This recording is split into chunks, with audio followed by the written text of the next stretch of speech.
Motivational story વાર્તા જે તમારો વિચાર બદલી નાખે છે। એક રાજાએ તેના સૈનિકોને રસ્તાની વચ્ચે એક મોટી શિલા રાખવા કહ્યું। ખડકને રસ્તાની વચ્ચે રાખીને રાજાએ તેના સૈનિકોથી છુપાઈ એમને તે ખડક પર નજર રાખવા કહ્યું કે કોણ તે ખડકને રસ્તામાંથી હટાવે છે। લોકો તે જગ્યાએ આવતા જતા રહ્યા, પરંતુ કોઈએ તે ખડકને રસ્તામાંથી હટાવવાનો પ્રયાસ કર્યો નહીં।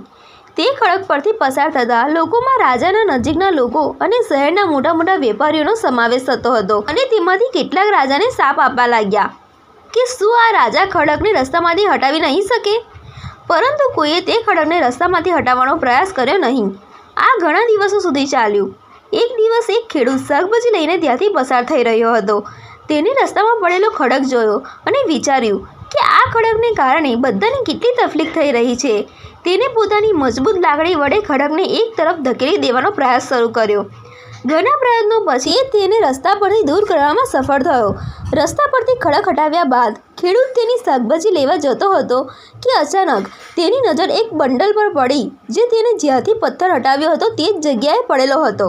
તેને તે પોટલું ખોલ્યું અને જોયું, તેમાં ઘણા સોનાના સિક્કા હતા, અને તે સિક્કાઓ સાથે રાજાનો સંદેશ પણ હતો, જેમાં લખ્યું હતું કે આ સોનાના સિક્કા તે લોકો માટે છે જેઓ આ ખડકને રસ્તામાંથી હટાવી દેશે। મિત્રો, આવી જ રીતે આપણે બધા જીવનમાં ઘણી સમસ્યાઓનો સામનો કરીએ છીએ।